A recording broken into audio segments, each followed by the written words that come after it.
Friends, what's happening? It's Marquise Martin Hayes, and it is time for Thriving Thursdays, one of my favorite days of the week. Actually, let me quit lying. You guys know that I do my best to enjoy every day, and every day is not smooth, but it is my intention to make it so. Hence the purpose of this show, to empower you so that you can thrive, to give you tips, tricks, and tools to help you cross the finish line, to help you not turn around, but to help you move forward in what you believe it is you're supposed to do. Whatever's on your journey, overcoming those obstacles and moving forward. Today is no exception. And like every show, I like to share one of my products. I am a proud distributor of Rodan and Fields. I am a man who takes care of his skin. And this here is Body Replenish Active Hydration, one of my favorite products. Why? Well, because a person like me who makes juices and used to run a juice bar, it is imperative that I keep my hands moisturized. When I show up on screen as an actor, ash is not acceptable. But the cool thing about Body Replenish is that it's not like regular lotion. It's actually a moisturizer that conditions my skin and locks in oxygen, moisturizer from the air, into my skin. So it helps protect and moisturize my skin at the same time. It doesn't just absorb and flush through. Take a look at that. Something to be proud of as a man with soft hands that are soft and smooth. Anyway, enough of that good stuff. It is time for Thriving Thursdays. As I said, I'm super excited.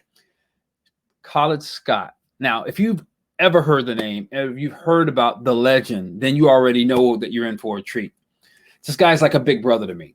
What I mean by that is he's one of the first people I met who were not only sharp, who were not only brilliant, who were not only a father making it happen, who were not only a professional, but he encompassed mentorship as well.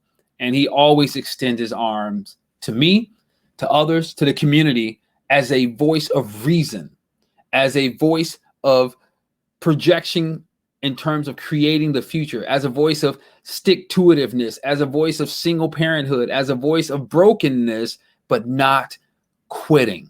He's one of the people who brought me in when I first wrote my book, Monday Again. He brought me right into his home with his book club, with all his professional peers, and just absorbed the content. He's always giving, like always giving, and his life has been a reflection of that. So I have the privilege to actually interview him today. We don't know what we're going to talk about. We're just going to connect. It's what we do. It's what the show is all about. But I hope and pray that today's organic content does something for you, as his entire life has always touched me. Without further ado, let me introduce my brother, Khalid. What's going on, man? What's up, little brother? How you feel? I am doing great, man. For a wonderful cold and whatever you want to call chill winter in Chicago. Yes, indeed it is. Yes, indeed it is. I was talking to somebody the other day, and we said, you know, Chicago summers are wonderful, but is it really worth 9 months of winter for 3 months of summer? I'm no longer convinced. No, I'm no longer convinced. I'm flying out of here in a couple of days. I'm gone. I'm gone for a minute, man. Then I'll come back in March, and hopefully it'll be a little bit better. Hopefully. Listen, do me a favor. Now, we talked about this before. You are a humble guy in the context that you don't sit around and brag. But who you are in your spirit is so huge. It's so impactful. And you reach so many thousands of people on a weekly basis. Can you please tell the audience, in ways that we describe you, versus you trying to humble it down, in ways that we describe you, who you are, what you do, what you've been doing, and how you extend that into the community. And I'll just sit back, relax, and get caught up on things I didn't even know about. Go for it. Okay. Well, let's go for it. Again, little brother Marquise, thank you for having me. First and foremost. My pleasure, really. I'm so proud of you, man. Thank you, man. And we've come a long way over the past 20 years, man. A long way. Long way, man. You know, I think when I met you, I might have had hair. You know, you did. You know, time waits for nobody. It keeps going. That's real. But thank you to have me here on your forum, man. And thank you for having me here to share the wealth and talk to my community that I love. Yes. And cherish so much. For those of you all who don't know me, again, my name is KhalidScott, and I'm Anaya's dad. That's number one. I have a beautiful 18-year-old daughter, and she's just the wind beneath my wings. Absolutely, my motivation. Currently, my daughter is a freshman at Amherst College, majoring in neuroscience. She wants to be a doctor and wants to be a brain doctor, a neurosurgeon. And many years ago, when she told me and her mom that she wanted to be a doctor, we were like, well, why? And she said, well, Dad, you're a social worker. You help people. Mom, you're a teacher, Chicago Public School. You help children. So I think it just falls in line that I want to help people as well, but I want to make money doing it. He was like, that ain't the way. Right. And I said, absolutely. Absolutely. But that tells you that you always have to be mindful of your walk. Because your children, your community, the rest of your family, the rest of your friends, they will always observe you. Right now, I'm sitting in my office, and as you can see, behind me are both mine and Anaya's diplomas, degrees, certificates of achievement, different trophies. And I call this the Huxtable room. Okay. And I'm sure I don't have to really explain, but I will. Back when I was a teenager, I absolutely loved The Cosby Show. Me too. And A Different World. Yeah. And it was something different because I loved Good Times, and James Evans Sr. was my dad because I didn't have a dad growing up. But then come 1984, this show debuted on Channel 5 NBC. And I saw a man who was a cancer like me, who I knew as a comedian. But now he was this father. And not only was he a father, he was a dad. And not only was he a father and dad, he was a doctor who helped people. And not only did he have children and raise his children in the same household, but he was effective with his children. He knew how to have balance with his kids. He knew how to address their issues and not demean or dishonor his children. And he loved his wife, who was also a professional, an attorney, who was beautiful. That show changed my life, and I think it changed so many others. And then when A Different World came on, it substantiated that I'm going to college. Okay? So my junior year, I signed the dotted line to go into the military after I graduated because I knew I needed to pay for school. And I did 2 years in the Army, drove a tank. And after that, after I got out the Army, I started my freshman year at Morehouse College because another man who I aspired to be, Dr. Martin Luther King, that's where he went. So my freshman year, I spent at Morehouse. And then after that, I got called to duty. I had to go and serve in the Persian Gulf War. And to tell you, I was not expecting that at all. I thought I was just going into the military just to get money to pay for school. But it was a different plan. And so I was in the Persian Gulf for about 5 to 6 months. Then I came back home, and then I finished my studies at Chicago State. And then tell you how God lays things out. My godmom was a social worker. And when I first went to college at Morehouse, I was going to study computer or information systems. then a teacher of mine at Chicago State, a beautiful, brilliant lawyer, Dr. Pam Heelville, who is recently a retired judge, she sent me and the other students to juvenile court on the west side of Chicago to observe for the day.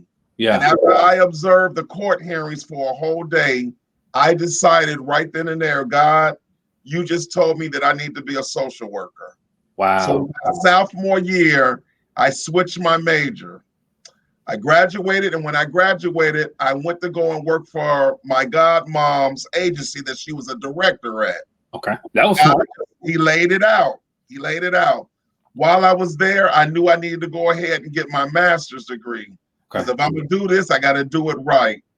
And now this August, I'll be celebrating 28 years being a licensed clinical social worker. Wow. 28 years. I went in when I was 23 years old. So again, time waits for nobody. And family, let me tell you, the things that I have experienced working for DCFS, you wouldn't believe. And it changes your trajectory in life when you see abused and neglected children and family. And let you know, especially me as a man, as a Black man, it ain't about you. It's about what you give to your community. It's about the lessons you learn for you to be a better person. So voila, years later, when I had my daughter in 2002, 8/21/2002 at 12:36 a.m., remember it like it was yesterday. Yeah. I said, my daughter would never know the nightmares that I knew when I grew up without a dad in the house. So, you know me, Case, my daughter, again, Anaya is everything, and she's everybody's niece. Yeah, she's a beast. She's a beast on this planet. She's a beast on this planet. Y'all better know. We're not talking about, oh, it's a nice little girl. No, we're talking about an authority and authority raised by her father and mother. Yes. Absolutely. And then 10 years later, I got divorced. So my Disney movie didn't end the way I thought it should. So I had to reinvent Khalid. And I had to say, what will life look now as a divorced dad? And I said, it's going to look better. Good. It's good. That's good. That's a choice that you in the midst of circumstance, regardless of why, you made a choice that said, not woe is me, all these things now, I have these challenges, it's a result of blah, blah, blah, blah. You made a choice that said, it's going to look better. And I'm only bringing that out, bro, because you and I both know how easy and how much more common the cop-out kicks in. Not that there isn't challenges, but the cop-out kicks in. Yes, sir. People don't understand my former spouse, how I'm so excited about her getting her doctorate now. Wonderful. Because she decided it was going to be better for her. Yeah. And how I celebrate that. But I'm only saying it to say it's available for all of us. There you go, brother. This is your story. Go ahead. So, and trust me, my divorce almost took me out because I wanted to break generational curses. And to be honest, I didn't see my divorce coming because I didn't do what the normal guy who's getting a divorce did. I didn't cheat. I didn't beat. I paid the bills, bought a house. My village loved my wife. She loved them. Yeah. But with anything, the movie came to an end. That's what it is. Yeah. It came to an end. Yeah. So I put me and my daughter in therapy because I knew this was traumatic for me and I knew it was traumatic for her. And I wanted to make sure that we equipped ourselves to be better human beings. That's good, bro. That's good. That's good, man. The thing, what made you think of, because you were already in the field? Is that? Yes. Got it.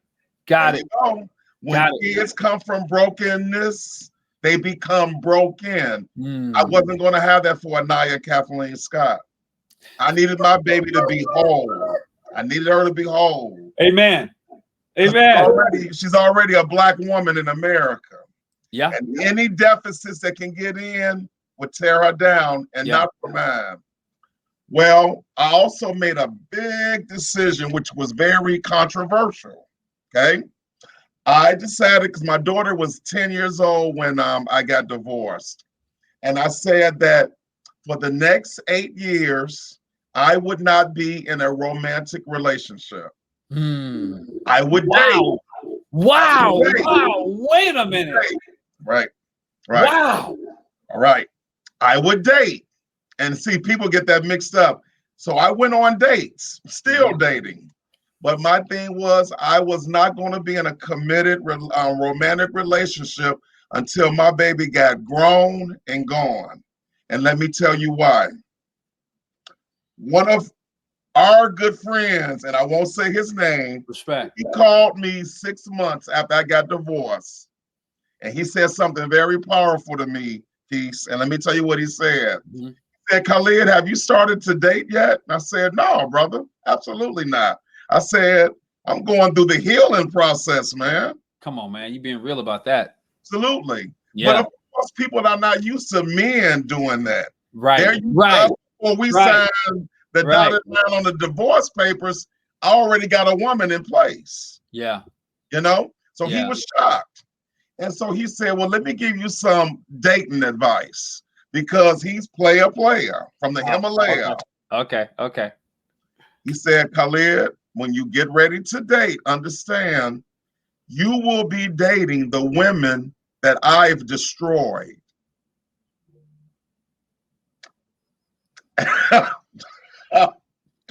So wow. I sat on the phone and I paused because I had to take that in. I had never heard that before in my life. But he owned it. Yeah. He owned it. He said, and I said, brother, explain to me what that means. He said, you know what it means. You know I'm not any good. I have 8 kids by 6 women, and I've never been married. And he said, Khalid, I went to bed with over 2,000 women in Chicago alone. So I'm the one to tell you how this gets played out here. Wow. Again, the women you will be dating, who you will be going out with. Wow. More than likely, if I didn't get to her, one of the other guys like me have got to her. So you will be inheriting somebody broken. Get ready. Man. And sure enough, when I got out here and started dating, and think about it, I'm a therapist, I'm a clinician. Sure, yeah, that's what you do. Out on dates, you should hear the conversations. And that's all I heard about is what Tyreek did, what David did, what Michael did, what Jamal did, what all the brothers did. And I understood that for me, trying to raise a child by myself, you know, in my home by myself, I co-parented, but of course I had half custody of Anaya. Right, understood. And I said, I don't need any distractions. Amen. Come on. That's good, bro. And for me, I can't save damsels in distress. Not now. Yeah. Because I have a damsel here in my house that I got to raise and raise right. Yes. So let me wrap that up. 8 years later, your niece Anaya graduated from Kenwood, #3 out of 400. She got a full ride to Amherst College, $80,000 a year school free. Wow. So my commitment to my kid paid off. Amen.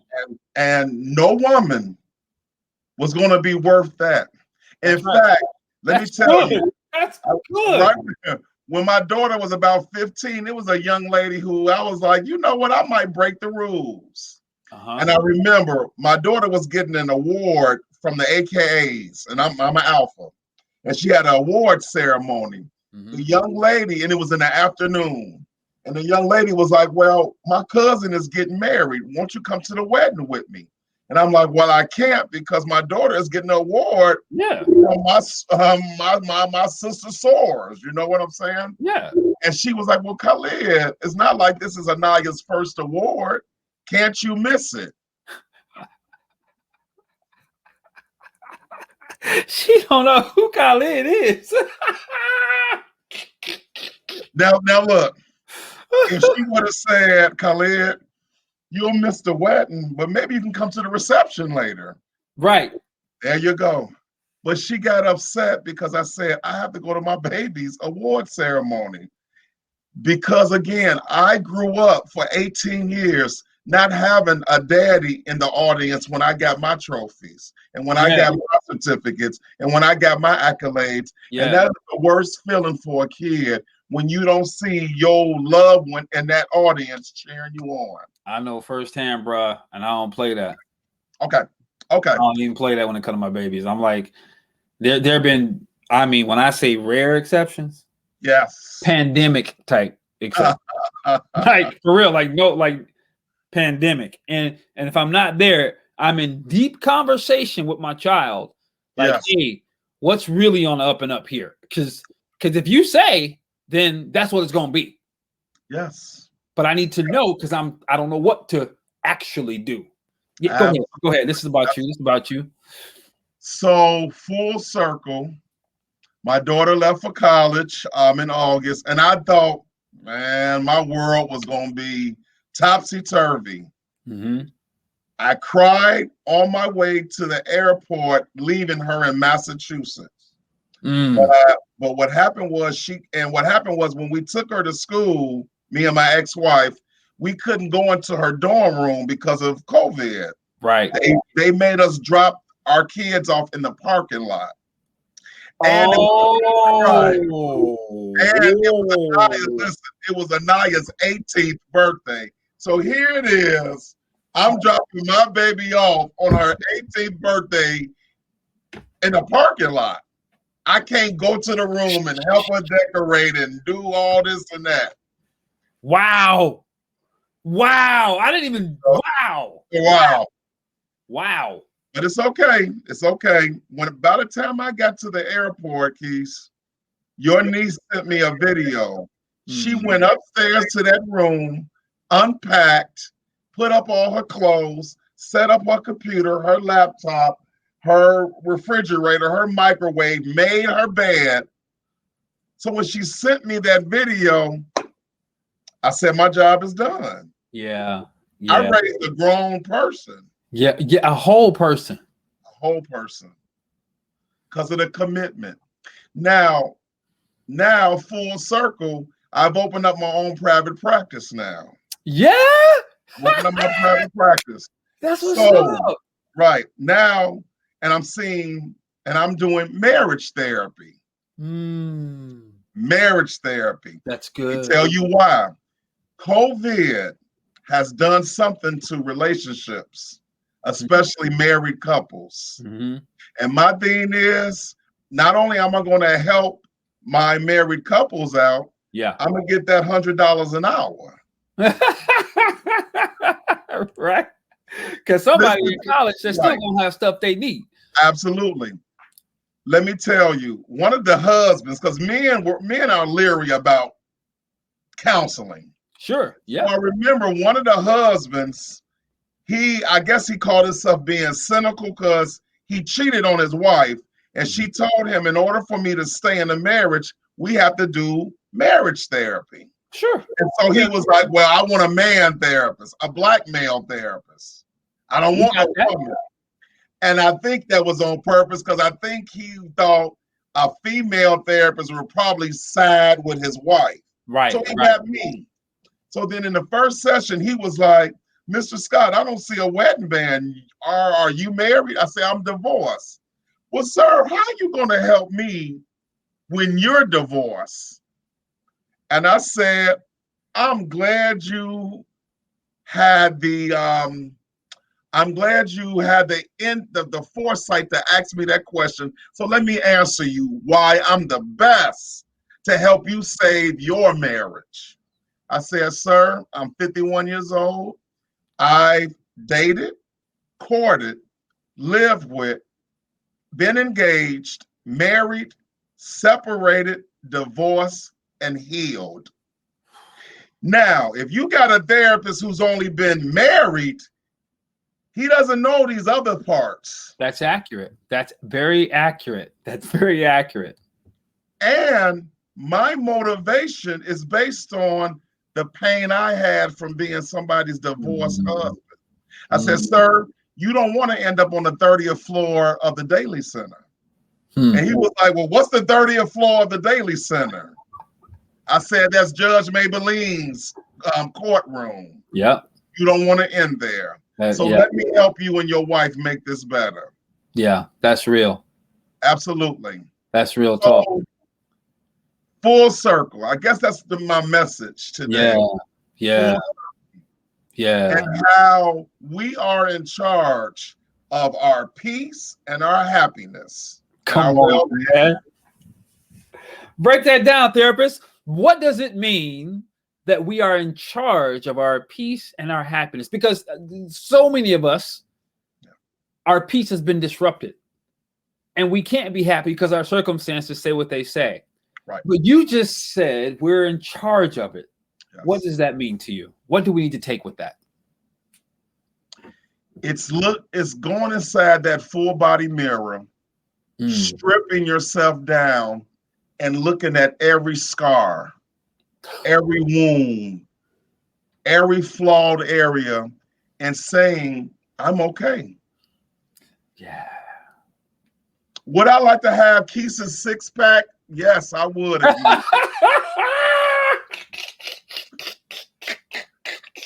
But I gotta be okay with this 15-pack until I can get to that 6-pack. There you go. There you go. Okay. There you go. That's real. Bro, go ahead. You just said something right there that I love, man. And I have to just touch it for a second. Sure. Because I hear the conversation, the whole world of love me as I am and all that. And that's fine. But a healed person just acknowledged, I'd like to have that. But in the meantime, I'm okay. Yes. That's healed, right? That's full awareness and full acknowledgement. And how beautiful is that? Yes. Yeah. Anyway, go ahead, man. That was good. That was good. Right. Also, I've learned being a social worker. See, as a social worker, you see patterns. You study patterns, behavior patterns, physical patterns of people. And people are slaves to their patterns. Yeah. They're slaves. Yeah. A woman who was beaten by one man will date 5 more men who beat her. Man. Because her pattern is, if you just embrace me, that feels alien to me. I'm used to this. This doesn't feel right. This does. I'm married to my patterns. I'm familiar with my patterns. Yeah. So you find out that you have to break patterns sometimes. Yeah. For me, for instance, when I look at the women I've been in relationships with, they were damsels in distress. Why wouldn't they be? I'm Mr. Social Worker. I'm Mr. Therapist. I'm here. I'm Mr. Caretaker. I'm Mr. Savior. I'm Superman. The S don't stand for Scott. It stands for Superman. Got it. So I'll save you. But what happens is when I have a moment, when I have some downtime, when I'm hurting and in pain, and that kryptonite is in front of me, I don't have nobody moving it out my way because I've been the caretaker. Right. And when you are when you're perceived as Superman, you don't get the phone calls. How you doing today? Right. Because people are so used to you being okay. Right. But you got to check on the strong people more. That's real. That's real. You have to check on the strong people more. So then you find out too that if you wait for another human being to make you holistically happy, you will be disappointed 100% of the time. Amen. Your mother will not make you happy. Your father, your siblings, the love of your life, your children. Now, I don't sacrifice everything for Anaya K. Scott. And let me tell you her speech to me every time I talk to her. Daddy, I'm grown.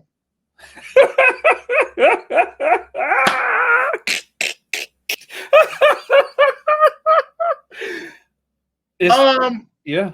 Hey, I was there when you was born, so I know you're grown. What you trying to say? What you trying to say? And when I got home from the airport after dropping her off from college, I thought I was going to be up in this big, beautiful house in the suburbs crying every day. I did not cry one time because I said, Khalid, you did your job. Yeah, that's real. You accomplished the mission. You accomplished the goal, soldier. Now be happy because now this is chapter 51 called It's My Turn. Yeah. It's my turn. It's good. So immediately I went on 4 back-to-back dates. 4 back-to-back dates. That's what's up. And I loved it. That's cool. So again, you are in charge of your happiness. You are in charge of your peace. And you are in charge of your well-being. Nobody else is. Nobody else is. Because you get to take pride in the accomplishment, and you get to refocus in the failures. Without having to be accountable to nobody but you. And that's power. That's where real healing even begins. Yes. That brings to mind something.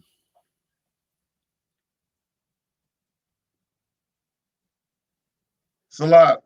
The idea that it has to start with you accountable to nobody else. That's critical. Yes. And can't even happen until that door opens. Yes. Yes. Marquise, I'm seeing these couples who I'm counseling, they haven't been married 2 years, 3 years, 4 years, 1 year, 20+ years.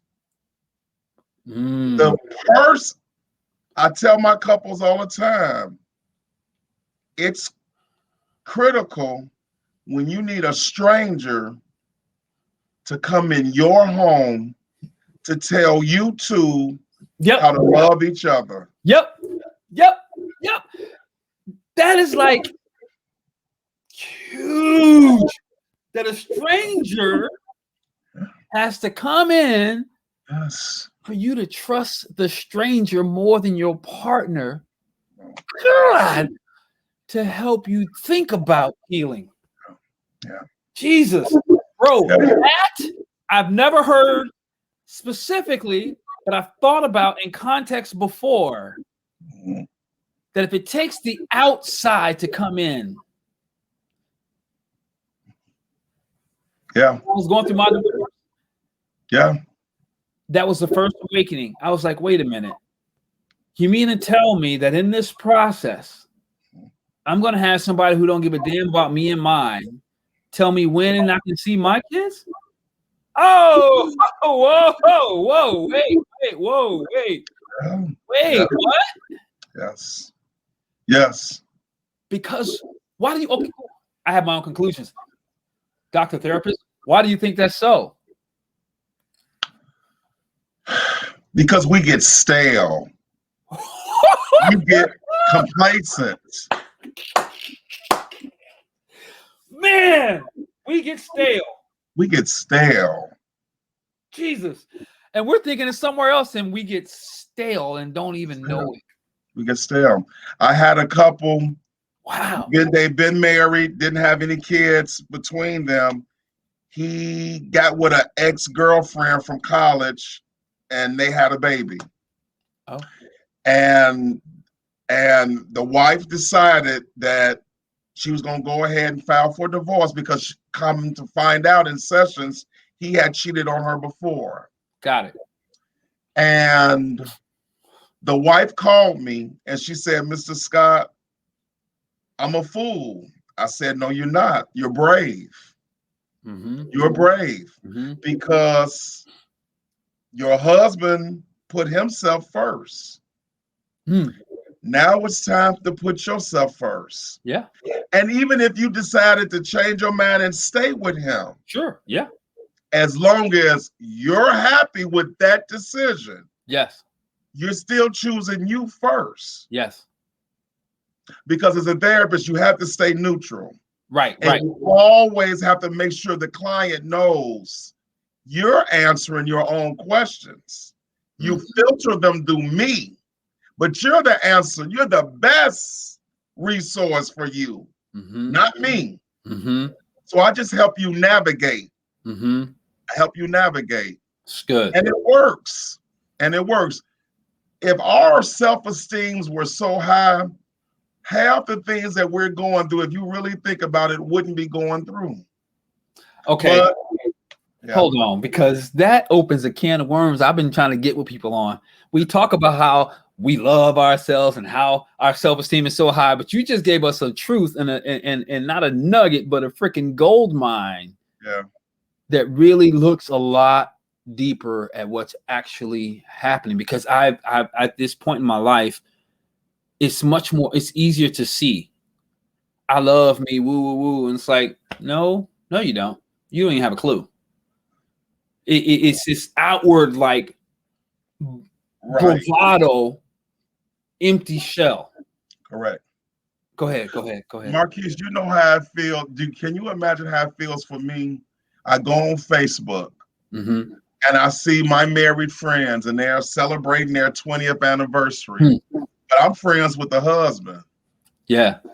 And he was just at my house 3 weeks ago saying he was miserable. So that's how people can master the surface. Yep. Esteem. Yep. But the deep within. Yep. Broken toe up from the flow up. Absolutely. Because, and you said this though, bro. You said it, Khalid. You said it. Because me has gotten stale. Not my partner. I have gotten stale. Yes. Dude, that's huge. Yes. So now, you know, you have some stale bread. You know what we do. We put some little water on it, throw it in the microwave, and it's soft and good. I get it. That's going to put a little butter on it, and it tastes regular. So now we got to put some water, throw us in the microwave, and put a little butter on so we can get our taste back. Come on, man. How do we do that? Because now you got, first of all, I love the analogy. I can't, you're going to keep me laughing, which I'm okay with. But that's a really interesting question. Now that we realize how stale we are, like this piece of bread, in a practical sense, how do we get freshness back in our life? You alluded to it, getting in the mirror, looking at all the wounds and owning them. Is there more, or what would you say? It's getting with your higher being. It's building an association and a village around you that tell you the truth about you. One of the things that I always do with my village when I'm going through some things is like, tell me the truth. Please. Am I being a jerk? Am I showing some bipolar tendencies? Yeah. Tell me what's going on with me, because I trust you enough to be honest with me for the betterment of me. You know this, when you do trainings, at the end of the training session, you always give out evaluations. Absolutely. Without fail. Right. The best feedback is the evaluator who said you wasn't all that. Because what happens is we get stale and stuck and arrogant and thinking we got it. But it was that one person that was like, you know what? You didn't talk to me. You didn't have good eye-to-eye contact. Yeah. You kept your back to us. You read off the PowerPoint. And so what happens is you like, Got it. The PowerPoint of life. Right. Rehearsed, pre-prepped, a template. Yes. So that's what it takes. And being brave enough to say, I want to do something different.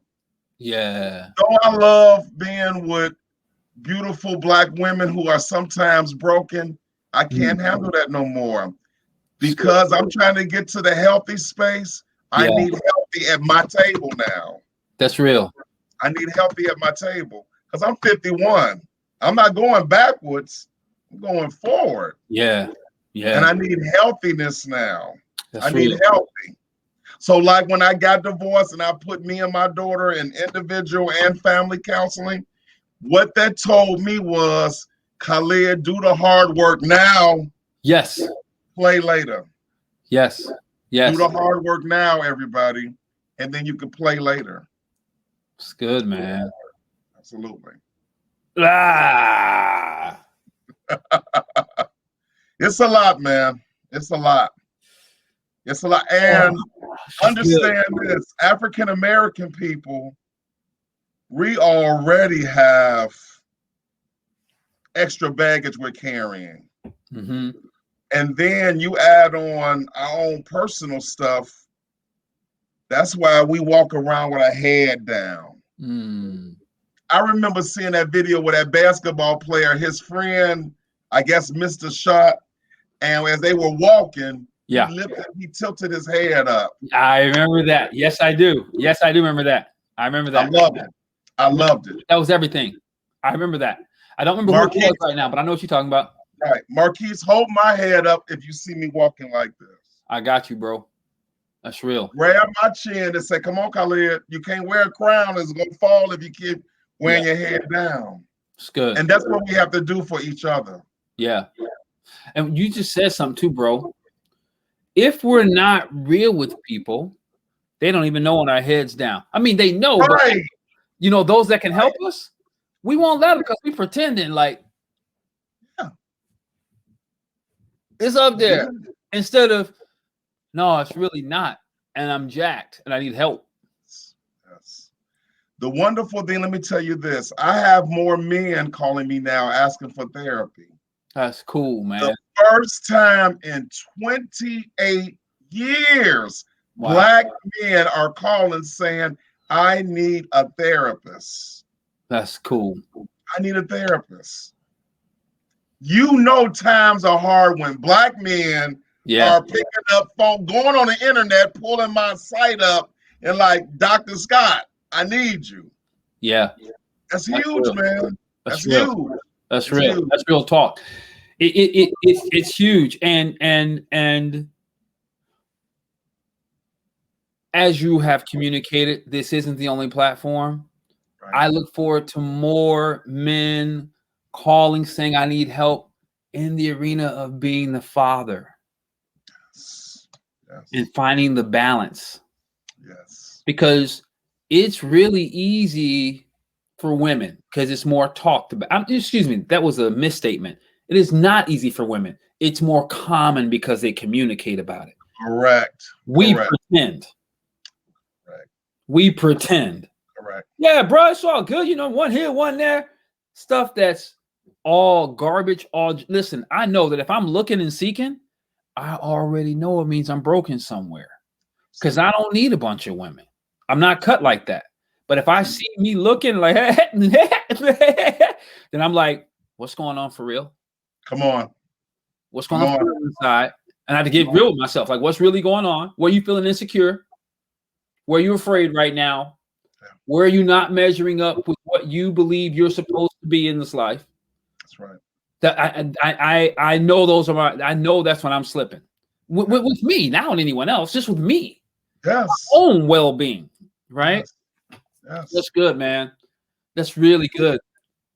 So we touched on this, and I didn't know you had your practice. I'm so glad you do. Yeah.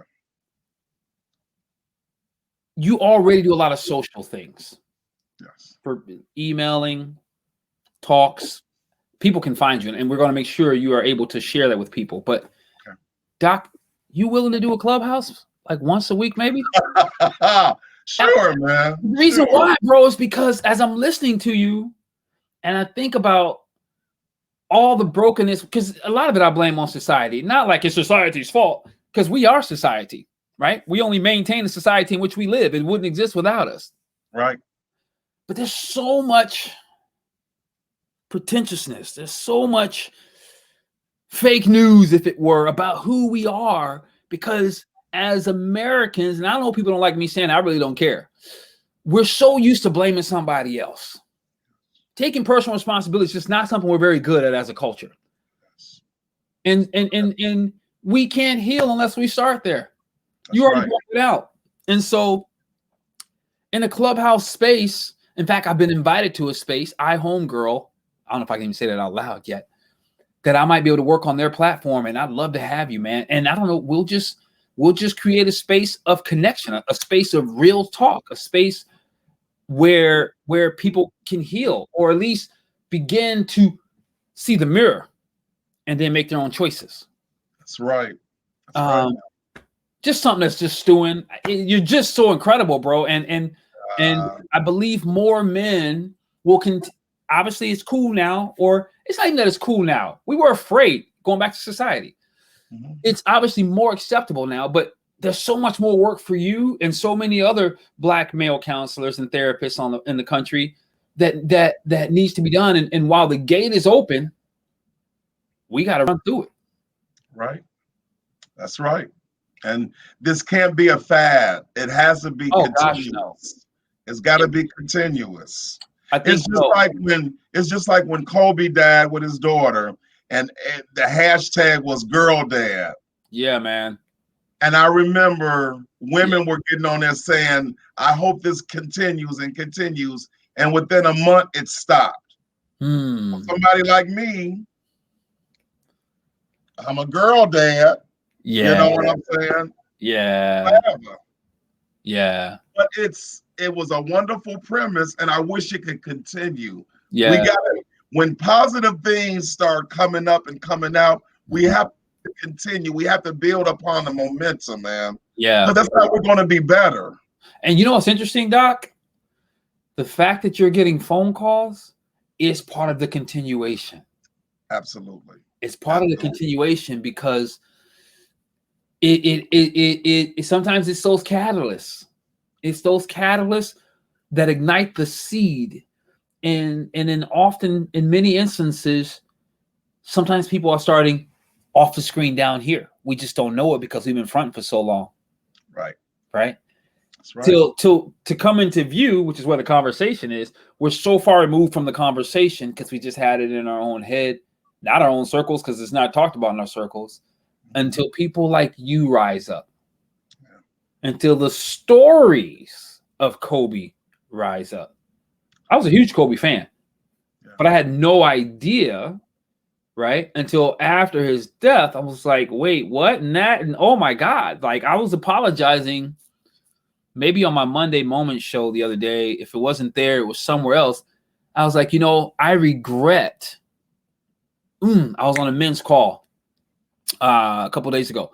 I regret the times I didn't let my daughters paint my nails, because I had this image of what I thought masculinity was, instead of bonding with the most important women in my life. Absolutely. Right? I didn't know. Absolutely. But those things, the Kobe moments, the Dr. Scott moments, those things have slowly begun to mold and reshape. I remember when I discovered I was using the word "things are cute and beautiful." I was like, they changed my vocabulary. Yeah.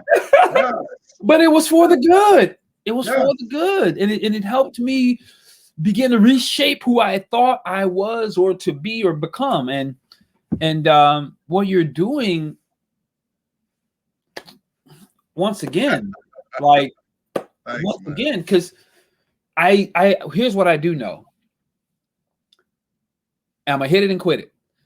I've heard the notion far too many times that mimic the news about what we're doing, when the truth is there's Dr. KhalidScott right there. There's Kobe Bean Bryant, who was there, not just in his daughter's lives, but across disciplines. So the truth is, healing is in the house. Black men are doing these things, and you're one of them, and your voice has to be heard that much more. Yes. Right? Obviously you can't take all the clients, but if you're pointing, that's still leading a generation. Yes. Yes. That's where we got to go. So, right. Let me tell you, Marquise, when I got divorced, I went on a mission. I became a dad's advocate. And I used all my social media platforms. I did many speaking engagements. I was telling men that when you go to court to get a divorce, they automatically give you joint custody. Now, what joint custody is, you get your kid or kids every other weekend. So think about that. You go from seeing your kids every day to 4 days a month. Then you have to pay child support. Yep. For me, I knew I couldn't breathe without my baby being around me. I went in and told my attorney I want 50-50. Yep. My attorney was like, wow, I don't hear dads asking for that. Why? Because 50-50, you have your kid half the time. That's right. Most men, what do they do when they get divorced? Run. They run. They not only divorce the wife, they act like they're divorcing the kids because they got the new woman, and they'll end up supporting her and her kids better than they do their own kids. That does happen. So I went on and told men, guess what, brothers? If you get 50-50, and how I did it was I had Anaya for 2 weeks. Her mom had her for 2 weeks a month. Yeah. I didn't pay child support because remember, the court is you all have equal amount of time. Right. When she's with you, you take care of her. When she is with mom, mom takes care of her. Yeah. Because the joint custody, think about it. You have the kid 4 days. Mom has the kid 26 days. Right. So, gentlemen, I don't want to hear about child support nightmares. Do something different. That's good. Go in there and advocate for 50-50. That's good. Yeah. That's good. That's good. And you know what? I love that too, because the sometimes untold story is it doesn't make sense. And obviously the relationship is on the out and out. I don't know how many divorces are amicable when they end. I'm sure there's a percentage, but it is not the large portion. Well, it's not. And what you just offered, that little nugget really can transform a man or a woman's life, for that matter, in a way that allows them to still be extremely active in their child's life, not bitter, nor being taken advantage of. Right. So that's good, man. It's good. Yeah. Keith, I took Anaya to get her first bra because I had to. Cool, man. When her womanhood started, I was at Target. Yep. When she had homecoming, I bought her dresses. Yeah. It's different when daddy is doing it. Mom has it locked down. Right. But it's something about when daddy is present. Yep. Because then that transfer that when I'm 20-something years old, and Tyreek want to run game on me, it clicks. Wait a minute, I'm not familiar with this. Right. When Anaya was 2 years old, I bought her a Coach purse. Why do you think I bought my baby a Coach purse at 2 years old? Tell us. Because if somebody ever tries to dangle a carrot in front of you, you can say, I've had it when I was 2 years old. Next. That's good. A standard was set, man. That's good. If we start giving our daughters and sons standards, they'll follow them. They may veer off a little bit, but they'll come back to that foundation. Yeah, that's real talk. That's real talk, bro. Listen. I want all y'all to get on this and comment and share it. because you have men in your life and women in your life who need this information. So share it, but then also go on his page and tell them, come to Clubhouse, come to Clubhouse, come to Club. I don't even own an iPhone. I mean, I own, like I got my girl's iPhone. That's not my iPhone that I can use on Wi-Fi, right? It's like an old iPhone 8, but I didn't realize how powerful that tool was for healing. Yeah. And education and growth.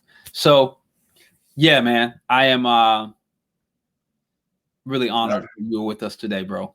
Thank you for having me. This was fantastic, man. I agree, man. Listen, okay, tell the people, where can they follow you, find you, learn from you, both professionally and the stuff you're giving away in community, because this is without a doubt one of the most powerful sessions I've ever had. Thank you, brother. Well, family, you can reach me at 312-43-SCOTT, SCOTT, which comes out to be 312-437-2688. I'm also on all social media platforms. I'm on Facebook, LinkedIn, Twitter, and Instagram. I know they'll have another one tomorrow. And then my website is www.psychologytoday.com/KhalidScott, KHALID Scott. Man, that's what's up, doctor. Sir, if you will hold for just one moment, I want to say goodbye to the people. All right. All I know is that today has been incredible. Friends, this is Marquise Martin Hayes. I don't really have anything else to say because Dr. KhalidScott was on the show. He delivered rich content for your soul. What else is there? This is Thriving Thursdays. It's all about you finding ways to expand and grow. Pull out the mirror and let's do the work. Have a wonderful week.